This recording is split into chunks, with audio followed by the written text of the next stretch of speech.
Hello, greetings and welcome once again. Employment Law Show. John Scholes and Lior Samfiru. Lots to cover over this half hour, so stick around for it. In fact, the big topic today, Lior, is mistakes that companies make that you want to know about. How tee-up is that? If that doesn't hook you in, I don't know what else will, but that's coming in just a bit. You want to reach out anytime to Lior and a member of the firm, member of the team, 1-855-821-5900. We'll have all that information during the show across the bottom of the screen, of course. help@employmentlawyer.ca through email. And the website, free, anonymous. It's like having Lior with you 24/7, and that would be pocketemploymentlawyer.ca. You can check it out right now as we sit here and do the show over the next 30 minutes. But we always start, pal, with the week that was. What's going on your end?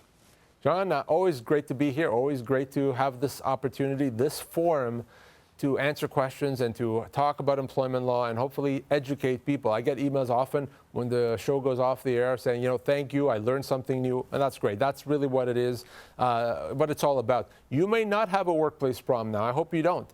But it's still information that you need to arm yourself with in case something ever happens. Or you know what, maybe your brother or your sister, friend has a question and you'll say, wait a second, I know the answer to that. I saw the Employment Law Show. So that's important information to have. And let's face it, it's not always sunshine and rainbows at work. You will have situations where there's conflict.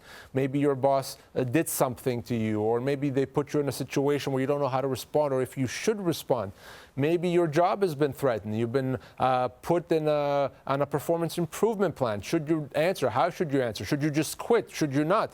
Let's talk about that on this show and on every show. And you can, of course, always reach out to me in the office to have a private conversation about those issues and anything else at all to do with your job.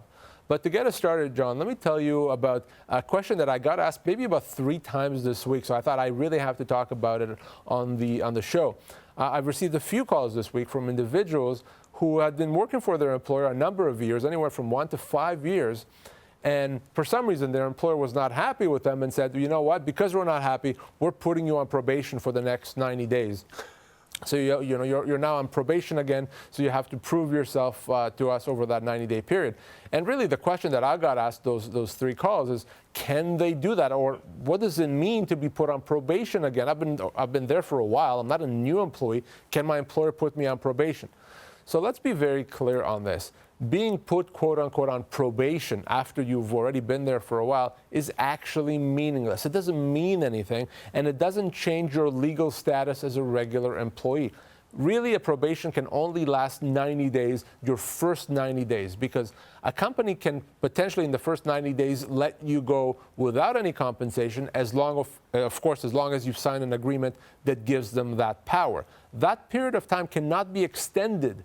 So that means that if you've been there for 2 years and now your employer puts you on probation, if they decide to let you go, they cannot let you go without compensation. They'll have to pay you your full severance. So honestly, it is meaningless to be put on probation. I don't know why companies do that. It doesn't mean anything. It doesn't do anything.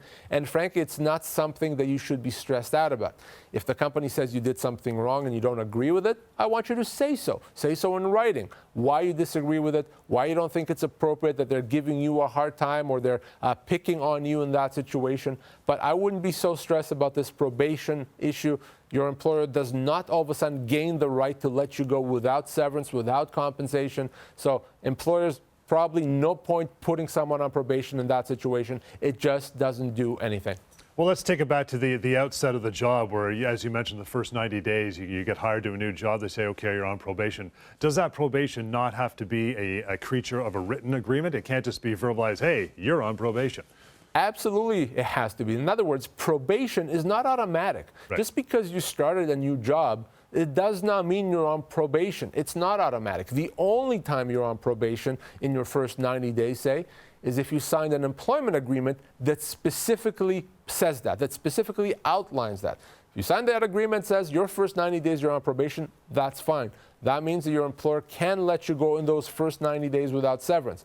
If you did not sign something like that, then even in the first 90 days, you're not on probation. So that means if your employer lets you go in the first 90 days, you're going to be owed severance. And by the way, just because you work for a company for 2 or 3 months doesn't mean you get nothing. You could get 3 months severance after working for 3 months. So that's why we have to be very careful about what we sign and never ever assume that probation is automatic. It's not automatic. It's not uncommon for a 6-month probation. How does that change the math?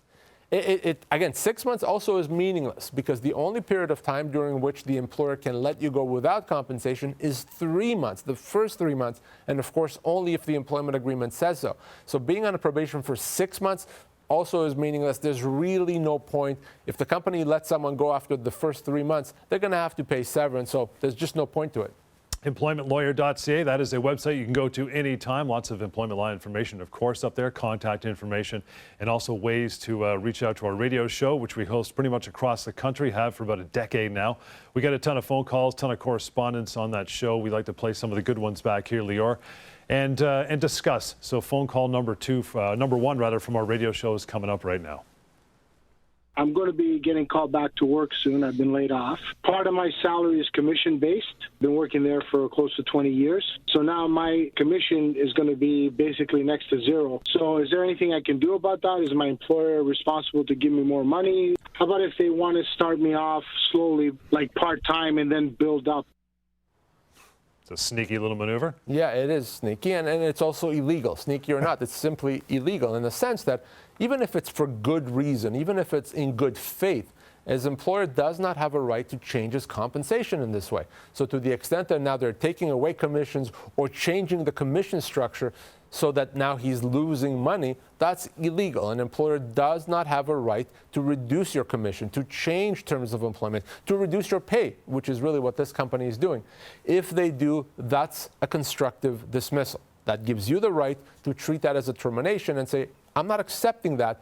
That's a constructive dismissal. And by the way, this person said he had been on a layoff. That layoff alone is a constructive dismissal. So even before the company touched his pay, he could have said, just by putting me on a layoff, I'm choosing to treat that as a termination and get severance. So this person now has two options. He can go back to work and make less money. And of course, if he does that, not only is he making less money, he now gives the company the right to do it again because he let them do it that first time. So now, potentially, they can reduce his pay on 1 more time, 2 more times, 3 more times, and he won't be able to do anything about it. So that's option one. Go back to work, have your commission changed. Second option is he can treat that as a termination now and get his full severance based on his total compensation, including all the commissions. So let's see how much severance he's actually owed. Let's take his information so that everyone can see at home how easy it is. Let's go to pocketemploymentlawyer.ca, plug the information and see what this person is actually owed. So he's in a sales role, been there for 20 years. Let's say he's 52 years old, sounds like a good age. We can see that the severance that he's owed is right around 18 months pay, 18 months based on his total compensation. So that's what it's at stake for him, that severance, that 18 months, or go back to work where now you're making no commission because the company has changed the commission structure. For many people, that severance is the better option. Will that employer, is there a likelihood that employers, if they realize now they have to pay severance, are going to try to do it on the new commission structure? Well, they might, but that would be illegal, which is why I get involved and I make sure that the severance you're going to get is based on your proper compensation, your total compensation. And for those employees that are on commission, your compensation may vary from month to month, year to year. We simply would look at an average. Depending how long you've been there, we'll look at a 2 or 3 year average. And if the average total compensation is $95,000, that's the figure we're going to use to calculate your severance. So it's not just your base salary. It's not just a portion of your compensation. It's your total compensation. Another way for you to reach out to Lior and his team is terminationquestions.com. It's just like it says. You can ask your questions there and get them answered. And we answer some of them on air here. And then privately, he does a bunch as well. First one for today is Ewan. Ewan writes in, Lior says, is severance pay different between federally and provincially regulated employees? Get this one all the time. Very common question, a very important question. So let's outline that most individuals are governed provincially. Okay, most employees are provincially, over 90%. Some employees are governed federally. So those, for example, are truck drivers that drive across provincial borders, or people in the banking industry, people in telecommunications, certain couriers. Those will all be governed federally. For whatever reason, that's the way it is. We don't even have to get into that. But when it comes to severance, your full severance entitlements are exactly the same if you're federally regulated or provincially regulated. It does not matter. The severance is the same. Now, your minimum termination entitlements, your minimum severance may be different whether you're federally or provincially regulated, but we don't care about that. You can absolutely forget about that. Your full entitlements, what we call your common law entitlements, which is really all that matters, are going to be exactly the same based on your age, position, and length of employment, whether you're federally or provincially regulated. Now, if you are federally regulated, is there the difference between that and provincially is also the fact that you might be able to get your job back? I've been doing this way too long with you. John, I think I'm going to just go for a coffee, let you take it from here. I don't know that I'm bringing anything to the table anymore after all these years. No, but you're absolutely right. So one remedy that a federally regulated employee may have if they're let go, potentially to get their job back. That applies only to non-managers and only in specific circumstances, but whereas a provincially regulated employee does not have a mechanism to force the company to take them back, a federally regulated employee does have that mechanism. So even more important than ever to get advice if you lost your job, because if you choose to try to get your job back instead of severance, that may be something we can make happen. All right, coming up here, mistakes companies make that you need to know about, but we'll take a short break first before we get into that, so please stick around and continue on the other side. 1-855-821-5900, the number. help@employmentlawyer.ca to reach out through email as well. It's the Employment Law Show, coming right back. People think you aren't owed severance pay if you are fired for a reason. EmploymentLawyer.ca says that is a myth. Most for-cause terminations are false, and you are still owed full severance. Always check with the employment lawyer first at EmploymentLawyer.ca. How do you force insurance companies to pay long-term disability claims? Insurance companies deny legitimate claims all the time. They're playing the odds. They know that most people are just going to walk away. Your insurer may ignore you, they may even ignore your doctors, but they can't ignore us. We know how insurance companies work. We know their weaknesses. We know how to use the legal process to force them to pay you what you're owed. Go to disabilityrights.ca. Discover your rights, fight back, and get what you're owed. People think you are only owed 2 weeks' pay when you lose your job. EmploymentLawyer.ca says that is a myth. You may be owed much more than 2 weeks per year. Don't settle for less. Always check with the employment lawyer first at EmploymentLawyer.ca.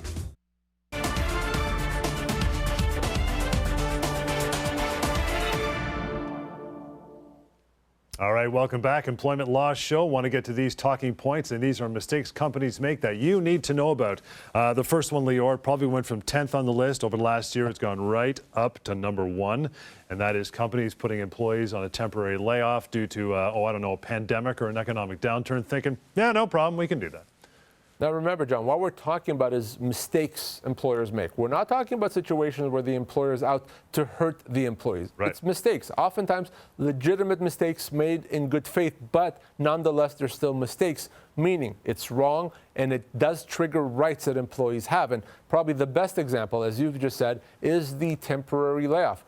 Hundreds of thousands of employers across the country over the past year have put employees on a temporary layoff because they believe that they can.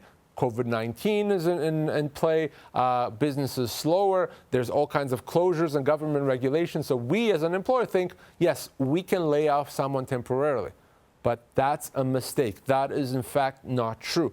For most employers, we're talking about, of course, non-unionized workplaces, an employer does not have a right to put an employee on a temporary layoff, even if it's because of COVID-19, even if it's because of a slowdown in business. In other words, if you do put someone on a temporary layoff, that employee has a choice to treat that layoff as a termination.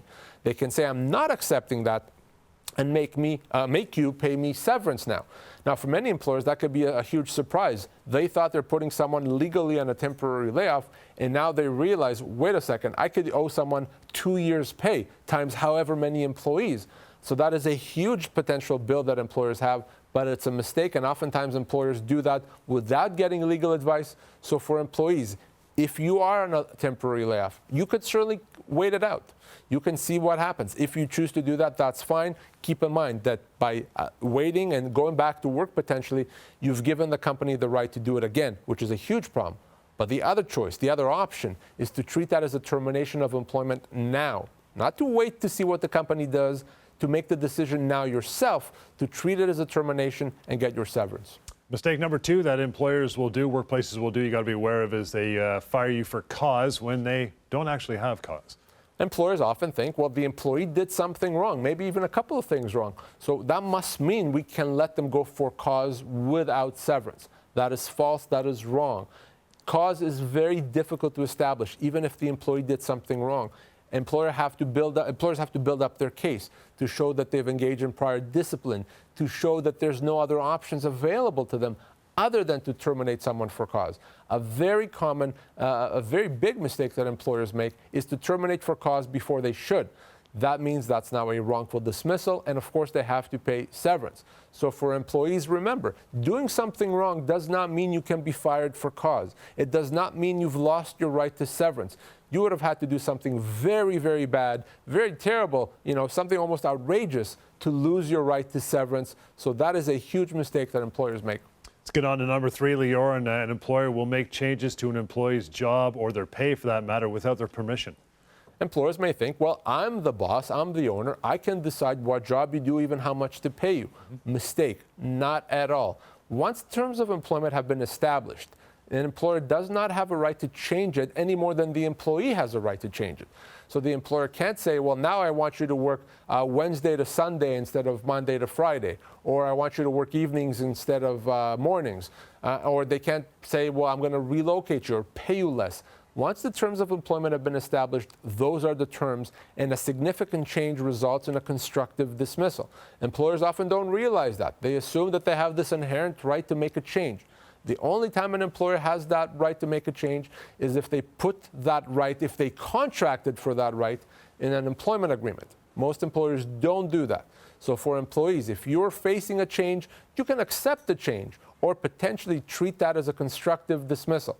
If that is what you want to do, if you don't want to accept the change, call me and let's discuss it. That becomes crystal clear when, like you said, you put the shoe on the other foot and the employee says, you know what, today when I came in, you're going to pay me 25% more.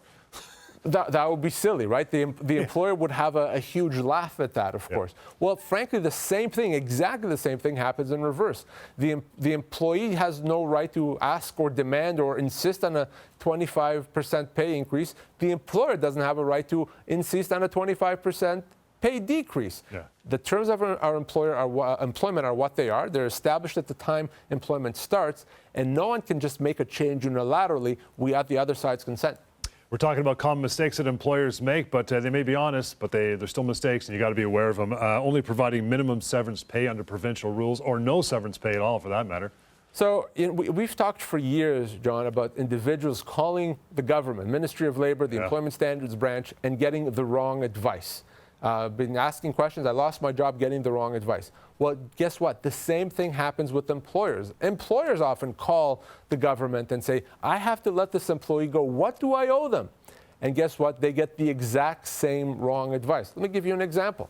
Employer wants to let go of an employee with 3 years seniority. They call the government, Ministry of Labor, Employment Standards Branch, say, hi, this is Mr. Employer. I'm letting this employee go after 3 years. What do I owe them?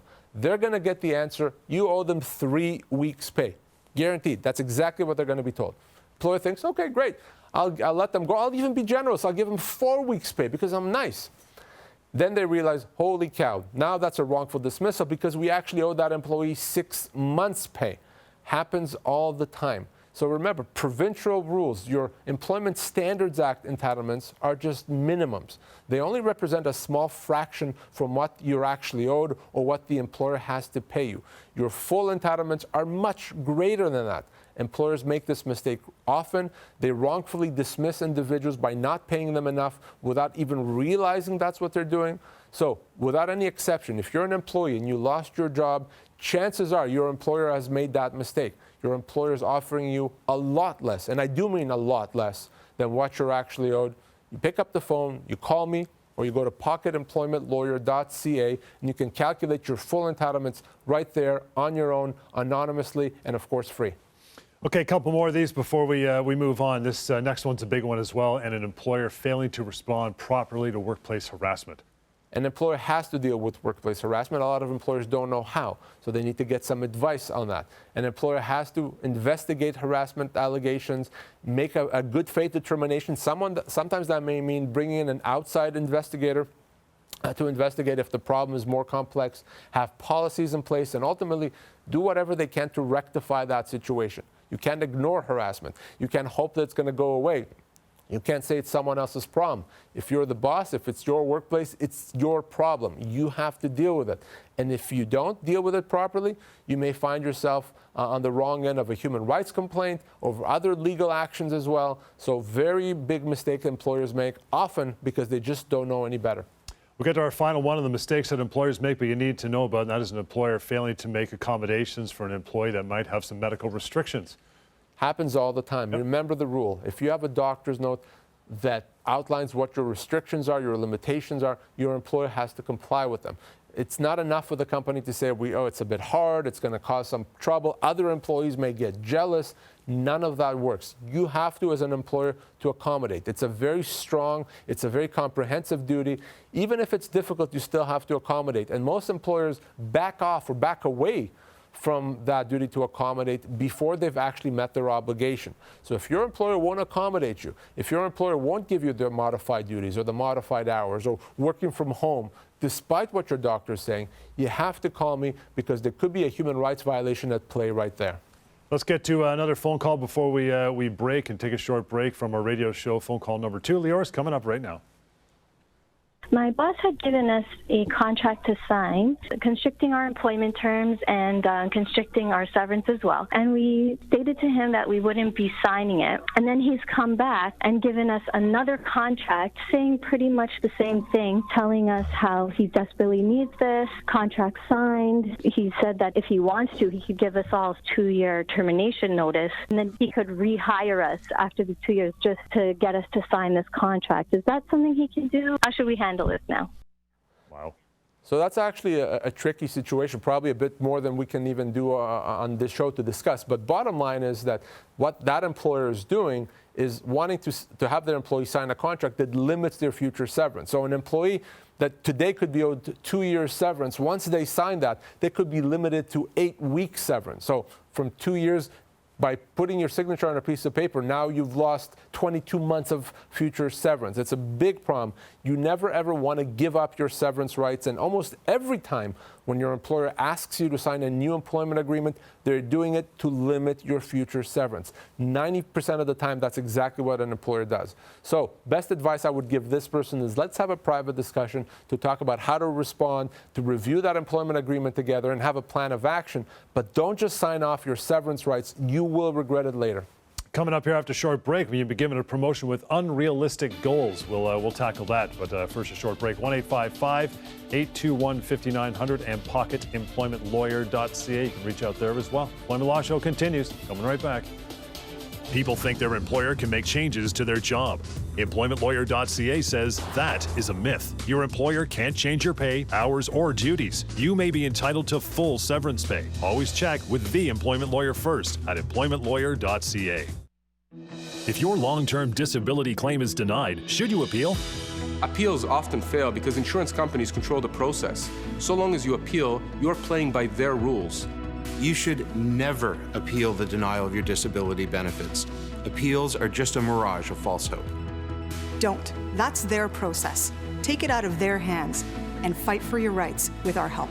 Go to disabilityrights.ca. Discover your rights, fight back, and get what you're owed.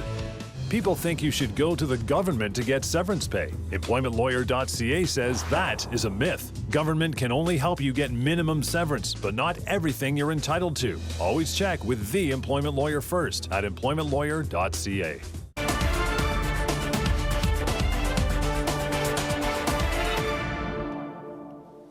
All right, do you want to go to employmentlawyer.ca to find a radio station near you that carries our decade-long radio show? It's a good one. We take phone calls from it and we talk about them here. Lior, phone call number 3 is coming up right now. Well, I've been with the company for about 8 years. They gave me a promotion right off the get-go. They gave me performance goals to meet. The first thing I noticed was those performance goals were ridiculously exaggerated. And lately, they've been really, really coming after for things that I can't attain. So I'm just wondering if that's something that can do, or is that something I just walk away from and say, you know what, thanks, but I've got to go.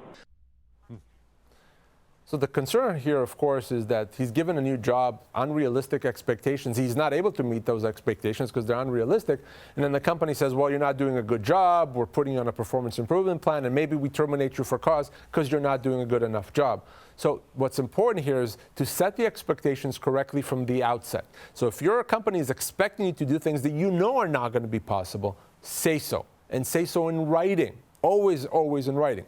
Send an email saying, here's what the job entails as I understand it. 1, 2, 3, 4, 5. Here's why I don't think I can do that. I'm going to spend all this time on these things. That's not going to leave me enough time for those other tasks. Make sure that's clear. If you put that in writing, the company can never then use it against you when you're not able to do the very things you told them you're not going to be able to do. So put it in writing and protect yourself. And if the company ever tries to let you go in that situation, you better believe you'll be able to get your severance. But if you simply continue working and hope for the best, that's an invitation for trouble later on. If you know you're not going to be able to do the job properly, if you know the expectations are not realistic, you have to say so in writing. I want to go to termination questions one more time this half hour. Lior, get to another question before we go. Kara writes in, says, I went on LTD after suffering multiple injuries in a car accident. The insurance company cut off my benefits a year into my claim. When I told my boss I needed to return to work at reduced capacity, she refused and said we had to part ways. I'm 47 and have been with the company as a middle manager for 6 years. What are my rights? Wow, so there's a lot here. There's 3 different issues. First, so issue number 1 is the fact that her insurance company is cutting her off. Well, that may not be proper. If her doctor still says that she should be off work, then she should be off work, and the insurance company should not be cutting her off. So right off the bat, I would want to make sure that we talk to her about that issue, because potentially we can get the insurance company to back off and keep her on benefits. Your insurance company should not be cutting you off before you're ready to come back to work. As simple as that. The second issue, of course, is that the company doesn't feel like it has to accommodate her. She has a doctor's note saying she needs modified hours, etc. Company says, no, we're not going to do that. As I said before, that's a human rights violation. Her employer has to accommodate her. If at all possible, they have to find a way to do it. It's not enough to say we don't want to. Illegal, that duty to accommodate is one of the most fundamental duties that an employer has, and all you need as an employee is a doctor's note. Finally, the third and last issue is the question of severance. Now, after 6 years, even if we forget about those other issues, which we're not forgetting, she could easily be owed 8 to 9 months of severance. I bet you anything that employer is not paying her anywhere near that amount. So that's also a wrongful dismissal. So very important question and important reminders there. If you're cut off disability before you're ready to be going back to work, before your doctor says you're ready to come back to work, don't just accept it and don't engage the insurance company in that silly appeal process that they have. Let us talk to the insurance company in the way that they need to be spoken to, in the way that they understand, in the way that's going to protect your interests. And of course, your employer has to accommodate you. If you have any medical conditions, get that doctor's note. Make it as detailed as possible. By the way, you don't have to tell your employer what your medical condition is. That is private. But you can and you should tell your employer what your limitations are. And as long as your doctor says that, you have to be accommodated, and it's not up to the employer to say no. And it does not matter the size of the company, does it? It does not at all. A company with 1 employee or 1,001 employees still have to comply with the law, and your doctor's note is your best friend in that situation. All right, lots of good stuff today. Thanks for hanging out with us, and we'll part ways and give you some contact information as we leave. 1-855-821-5900 is that phone number. help@employmentlawyer.ca, the email, and we've referred to it several times, terminationquestions.com. You can ask your questions there as well, and reach out anytime you like and catch our radio show as well. And we'll see you next time on the Employment Law Show.